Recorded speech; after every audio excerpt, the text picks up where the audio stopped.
자, 우리가 1월이면 기둥교회는 매년 그래 왔습니다. 1월에 여러 기둥교회가 하나의 주제를 가지고 말씀을 서로 공유해 왔는데요. 올해 우리의 주제는 존중입니다. 그래서 기둥교회, 뉴욕과 밴쿠버에 있는 기둥교회, 그리고 천안기둥교회와 우리 교회까지 함께 1월은 존중이라는 주제로 말씀을 전하려는데, 그렇다고 해서 제가 여기에 계신 분들이 또 대부분이 오전에도 예배를 드리시는데 오전과 똑같은 말씀을 전할 수는 없잖아요.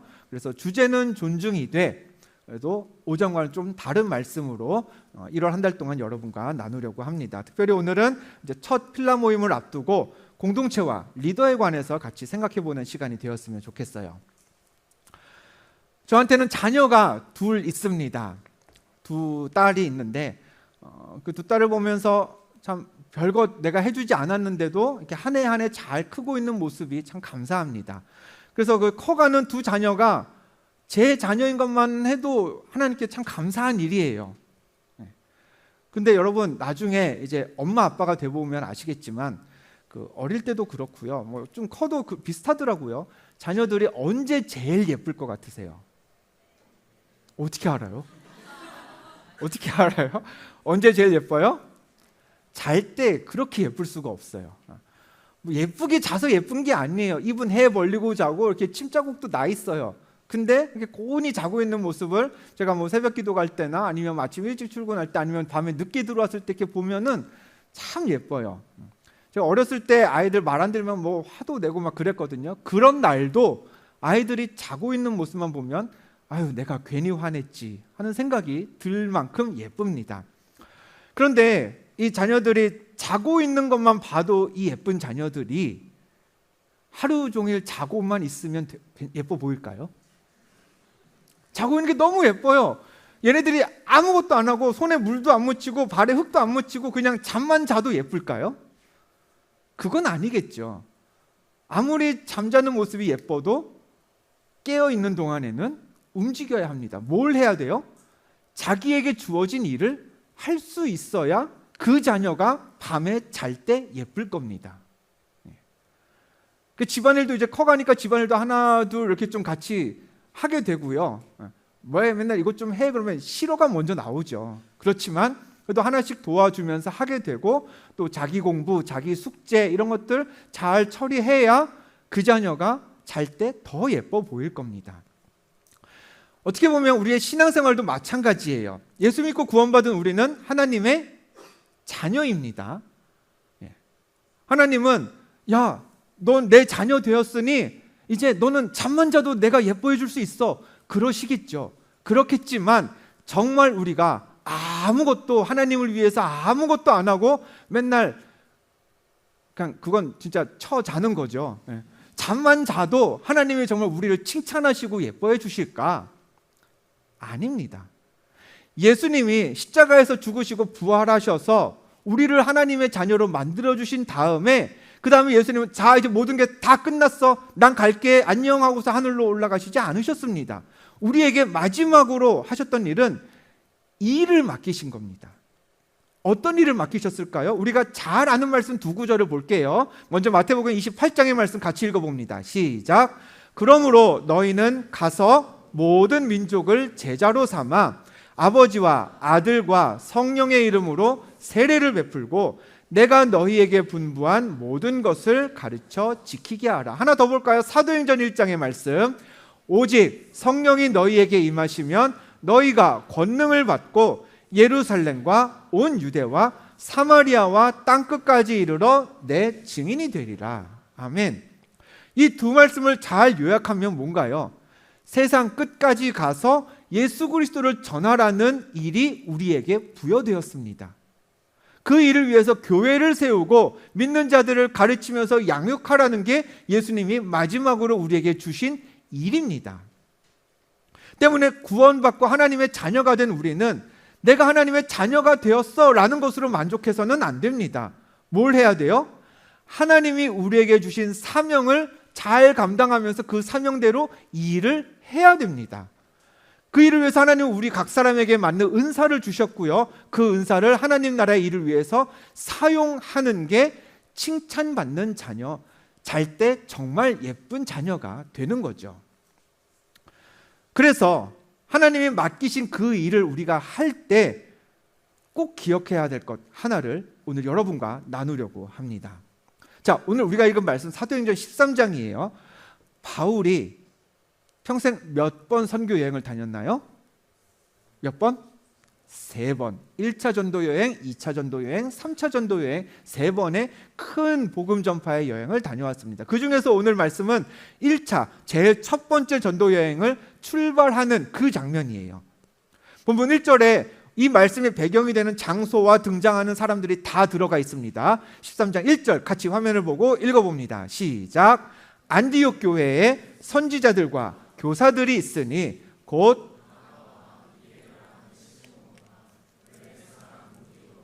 분봉왕 헤롯의 젖동생 마나엔과 및 사울이라. 자, 어느 교회라고요? 시작하자마자 나오죠. 어느 교회? 안디옥 교회의 얘기입니다. 이 교회에 여러 일꾼들이 있었는데 지금 오늘 말씀의 핵심 주인공은 두 사람이에요. 바울, 여기 본문에 아직 사울이라고 나오죠. 후에 바울로 이름이 바뀝니다. 명칭이. 바울과 또 한 사람 바나바라는 사람이 우리가 살펴볼 인물입니다. 자, 안디옥 교회가 이 바울과 바나바 두 사람을 복음 전파를 위해서, 쉽게 말해서 선교사로 파송하기로 결정을 했어요. 그래서 교회가 준비를 합니다. 어떤 준비를 하느냐? 3절 말씀 이렇게 되어 있습니다. 이에 금식하며 기도하고 두 사람에게 안수하여 보내니라 라고 했습니다. 그러니까 두 사람한테 모든 준비를 다 떠넘기지 않았어요. 두 사람을 보내기로 하고 온 교회가 같이 금식하면서 기도했어요. 그러니까 여러분, 우리도 이렇게 해야 되는 거죠. 김광희 선교사님이 벌써 10년째 모잠비크에서 사역을 하고 계십니다. 근데 그냥 우리는 뭐 헌금하면서 모든 사역을 다 선교사님한테 떠넘기면 안 되는 거예요. 모여서 같이 기도해주고 그 나라의 회복을 위해서, 선교사님의 사역을 위해서 같이 금식하는 마음으로 기도해 줄 수 있어야 합니다. 안디옥 교회가 그랬습니다. 두 사람을 보내는 일에 온 교회가 금식하며 기도하고 안수까지 했어요.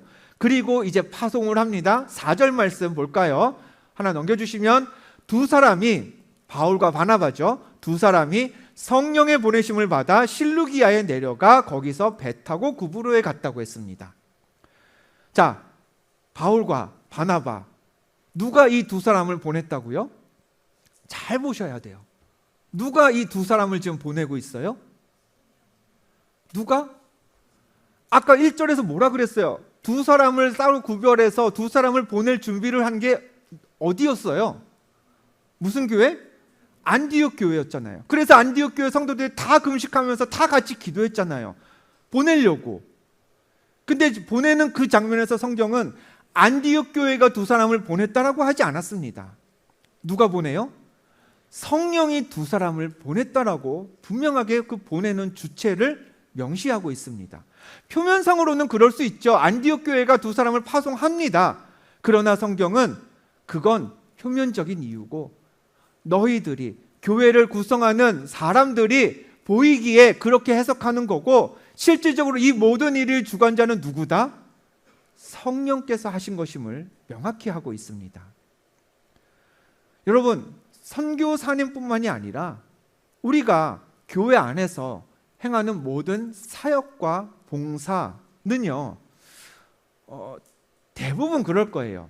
모르겠어요. 조금 전에 김광희 목사님이, 선교사님이 이 중에서도 선교사가 나올 줄 믿습니다 할 때 아멘 하셨어요. 정말 오늘 이 예배가 그 한 사람의 평생의 기억에 남을 아멘이 될 수도 있습니다.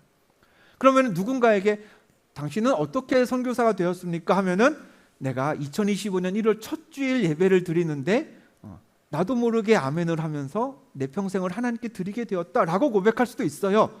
그러면서 김광희 목사님 덕분에 선교사가 되었습니다라고 할 수 있겠죠. 근데 그와 같이 교회 안에서 이루어지는 많은 하나님의 일은 목회자가 권해서 혹은 주변에 누가 권면해서 시작할 수 있습니다.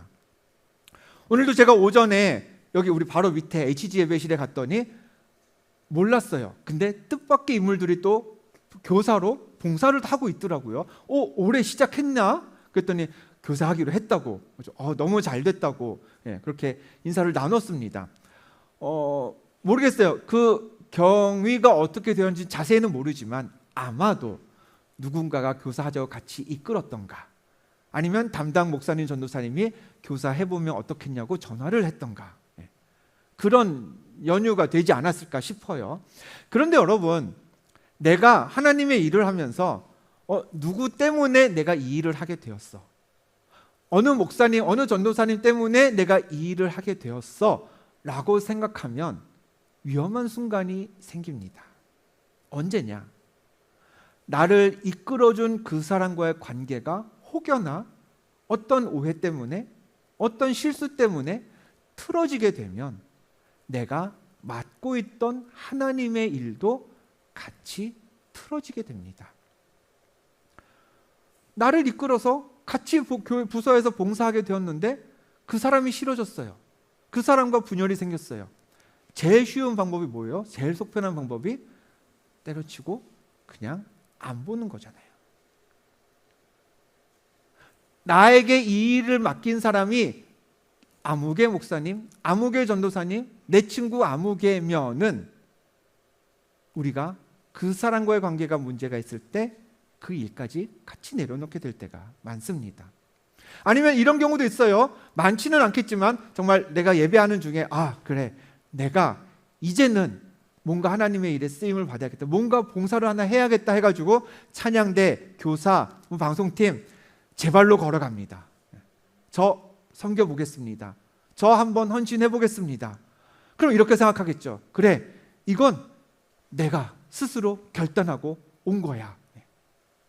그럼 내가 그렇게 맡은 일은 누구의 일이에요?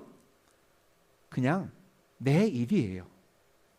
하나님의 일까지 갈 수도 있겠지만 많은 경우에 그냥 내가 선택한 내 봉사, 내 헌신이 되는 거예요. 그럼 그만두는 것도 어떻게 하면 돼요?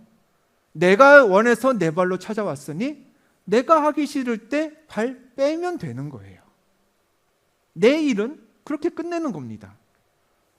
그런데 오늘 말씀에서는 바울과 바나바 두 사람을 선교사로 파송하는데 안디옥 교회가 모든 것을 시작하는 것처럼 나가다가 결국엔 누가 보냈다?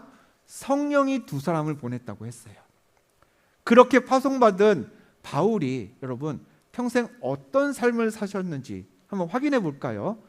바울이 이제 스스로의 삶이 어땠는지를 말하는 고린도 후서의 말씀이 있습니다. 조금 길어요. 그러나 우리 같이 읽어보겠습니다. 시작. 옥에 갇히기도 더 많이 하고 매도 수없이 맞고 유대인들에게 40에서 한한 감한 매를 5번 맞았으며 한 번 돌로 맞고 3번 파선하고 1주야를 깊은 바다에서 지냈으며 강의 위험과 강도의 위험과 동족의 위험과 이방인의 위험과 시내의 위험과 광야의 위험과 바다의 위험을 당하고 라고 했습니다. 하나하나 살펴보지 맙시다. 그냥 여기서 뉘앙스만 한번 봅시다. 여러분 누가 여러분한테 이것 좀 해보라고 일을 떠밀려서 시켰는데 나가서 그 일을 했더니 대접이 이래요. 하시겠어요? 막 때려요. 돌을 던져요. 바다에 빠져 죽을 뻔해요. 한 번 죽을 뻔한 것도 아니고 여러 번. 그럼 제일 먼저 이런 생각 들지 않을까요? 못하겠어. 그만해야지. 근데 여러분, 바울은 아까 같은 경험들이 한 번 있어서 그만둔 게 아니라 이런 일, 저런 일, 요런 일 다 경험해도 복음을 전하는 일을 멈추지 않았습니다. 왜요? 누가 바울한테 여기서 일 멈추지 말고 계속하면 연봉 좀 더 줄게요 이랬을까요? 여기서 멈추지 말고 참고 좀 더 하면 보너스 좀 더 줄게요 그랬을까요? 아니에요. 바울은 나를 보낸 분이 성령임을 깨달았습니다. 그걸 잘 알고 있었어요. 때문에 그 일을 내가 멈추려면 누가 멈추라는 명령을 내려야 돼요? 성령께서 멈추라고 하면 멈추되 그게 아닌 이상 바울은 내가 해야 할 일을, 성령께서 맡기신 일을 계속 했던 겁니다. 바울이 진짜 그러면 성령의 지시만 따랐나 한번 확인해 볼까요? 사도행전 16장에 이런 말씀이 있습니다. 무시야 앞에 이르러 비두니아로 가고자 했으되 예수의 영이 허락하지 아니하시는지라 무시야를 지나 드로아로 갔다고 했어요. 원래 바울의 목적지가 어디? 비두니아예요. 근데 누가 막았어요? 예수의 영이 그 길을 막았어요. 성령께서 가지 말라고 하셨어요. 그러니까 바울은 어떻게 해요? 누가 때려도 계속 그 길을 가던 바울인데 성령이 막으니까 루트를 틀었습니다. 정반대편에 있는 드로아라는 곳으로 방향을 바꾸었어요. 즉 바울의 삶을 보면 바울 자신이 아주 마음 깊이 잘 알고 있었어요. 나를 보내신 이는 누구다? 성령이다. 그러니 성령께서 멈추면 내가 멈추지만 그게 아니라면 세상의 악한 영들이 아니면 세상의 어떤 사람들이 나를 멈추게 한다? 안 들었습니다. 끝까지 갔습니다. 오직 성령의 말씀만 듣고 성령에 따랐던 사람이 바울이었던 거죠. 하나님의 일을 하는 사람은 이래야 합니다. 성령께서 나를 명하셨다는 확신이 있어야 됩니다. 내가 맡게 될 이 일은 목사님이나 아니면 누구 집사님이나 내 친구가 시킨 일이 아니라, 그리고 나 스스로 내 발로 시작한 것도 아니라 나에게 그런 마음을 주신 성령께서 나에게 명하신 것이라는 걸 기억해야 하는 거죠. 사람이 아니라, 나 자신의 상황이 아니라 성령께 순종하는 마음으로 결단하고 하나님의 일을 시작해야 하는 겁니다. 지난주에 여기 올라온 여러분들에게 미라클 기둥교회 이름으로 임명패를 드렸습니다. 그리고 그 리더분들이 오늘부터 사역을 시작합니다. 여러분, 표면적으로는 교회가 담임 목사의 이름으로 그 리더분들을 임명하고 세운 거지만, 그러나 그게 전부가 아님을 오늘 우리 모두가 기억해야 합니다. 우리가 행하고 우리가 주고받은 임명패, 그 이면에 우리의 모든 사역과 삶을 통치하시는 성령께서 여러분에게 일을 맡기셨음을 잊지 마시길 바랍니다. 성령께서 여러분에게 맡긴 직임은요, 경제적인 보상이 주어지는 자리는 아닙니다. 되게 명예로운 자리도 아니에요. 이력서에 추가할 만큼 좋은 경험이 되는 것도 아닙니다. 그러나 한 가지 유익은 있습니다. 어떤 유익일까? 다른 사람에게 영적인 영향력을 미치는 자리에 여러분이 세워지는 겁니다. 여러분, 우리가 지난 11월부터 그랬겠죠. 더 바이블 챔피언십 성경 퀴즈 대회 1회 준비하면서 범위 중에 하나가 마가복음과 뭐였죠? 사무엘상이었어요. 그 사무엘상의 시작 부분 혹시 기억하시나요? 어린 사무엘과 당시의 제사장 엘리라는 사람이 등장해요. 근데 그 엘리 제사장의 시대가 어땠는지 성경은 이렇게 기록합니다. 사무엘상 3장을 보면요, 아이 사무엘이 엘리 앞에서 여호와를 섬길 때에는, 즉 엘리가 제사장으로 있고 사무엘은 아직 어렸을 때에는 어땠다? 여호와의 말씀이 희귀하여 이상이 흔히 보이지 않았더라. 여러분, 구약 시대는요, 하나님이 막 말씀을 쏟아 부으셨던 때예요. 기적이 어느 시대든지 막 일어났던 때입니다. 근데 유독 사무엘이 어렸을 때, 엘리 제사장이 이스라엘의 리더로 있었을 때에는 하나님의 말씀이 드물었어요. 기적도 일어나지 않았어요. 리더 엘리는 물론이고 이스라엘 백성들이 하나님의 말씀을 분별할 능력을 잃어버렸던 시대였습니다. 그러니 어땠어요? 전쟁에서 뭘 빼앗겨요? 하나님의 임재를 상징하는 언약궤도 빼앗기고, 엘리의 아들들은 어때요? 방탕하게 지내다가 전쟁 나가서 그냥 죽고, 그 소식을 들은 엘리도 그냥 깜짝 놀라가지고 또 죽고, 총체적인 난국이었습니다.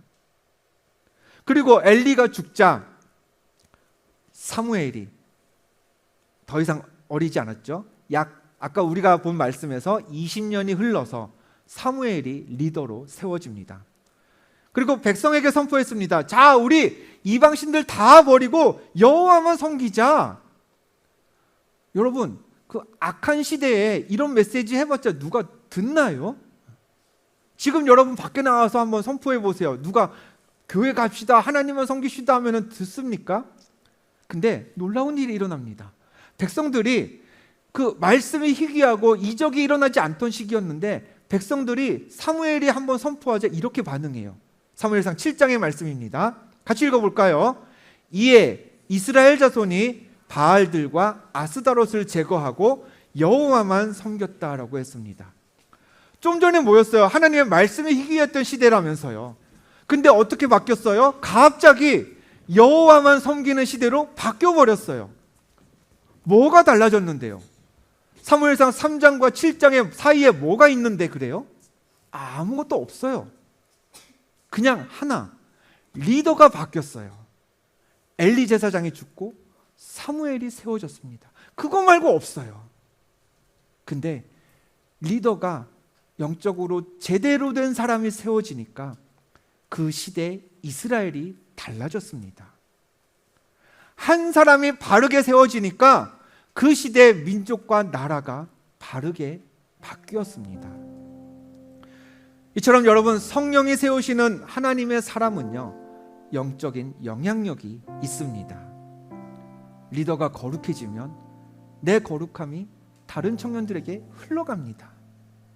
리더가 말씀을 사모하고 그런 일상을 서로 공유하면 여러분, 그 주변에 모인 청년들이 달라집니다. 리더가 기도에 힘쓰는 사람이다, 그게 느껴지면요, 여러분들 다른 청년들도 그 기도에 동참합니다. 작년에도 그랬습니다. 올해도 필라 공동체 안에서 구별된 삶을 살아가는 미라클 기쁨교회 청년들이 많아지기를 주님의 이름으로 축복합니다. 영적인 영향력이 있는 자리에 오늘 여러 청년들이 성령의 부르심을 받습니다. 우리 미라클 기독교의 모든 청년들, 여러분 앞에 세워질 이 리더들을, 성령께서 세우시는 이 리더들을 이 한 해 존중하셔야 합니다. 나랑 나이 차이가 있다? 저 친구가 하고 있는 일 때문에 뭔가 나보다 낮은 것 같다? 아니요. 여러분, 성령께서 세우신 리더를, 그 사람을 함부로 말하지 말아야 합니다. 나랑 친하니까 그냥 다른 사람하고는 저 일 해도 나는 좀 빠져도 되지 않겠어? 아니요. 다 같이 그 영향력에 흡수될 수 있어야 여러분이 속한 공동체가 거룩해집니다. 개인적인 만남, 개인적인 관계, 개인적인 호감, 그것들을 초월해서 리더의 영적인 영향력을 흘려보낼 수 있는 공동체가 오늘 예배 후에 잘 세워질 수 있기를 부탁드립니다. 나를 하나님께로 이끌어줄 사람을 찾으세요. 그리고 그 만남에, 그 영향력에 동참하리라 결단하시고 이 한 해를 그 사람과 함께 거룩한 모임 안에서 잘 성장해 나갔으면 좋겠습니다. 오늘 새해 첫 주일입니다. 사명받고 이제 일 시작하시는 리더분들, 내게 일 맡기시는 분은 저 안원선 목사도 아니고 우리 회장단도 아니고 여러분의 친구 누구도 아니고 주의 성령께서 여러분에게 일을 맡기심을 기억하시길 바랍니다. 그리고 세워받은 리더를 만나게 될 우리 모든 미라클 교회의 청년들 마찬가지입니다. 내게 주어진 리더, 성령께서 세우신 사람이기에 존중해야겠구나. 리더의 선한 영향력이 내 삶에 흘러들기를 기대하면서 오늘 만남을 준비하시길 바랍니다. 그렇게 성령을 존중하는 우리를 통해서 주의 나라가 세워지고 그 세워지는 주의 나라를 함께 바라보며 내가 모든 것 주님께 드리겠습니다, 바울과 같은 그런 삶을 다 살아갈 수 있는 멋진 청년들 되시기를 주님의 이름으로 축원드립니다.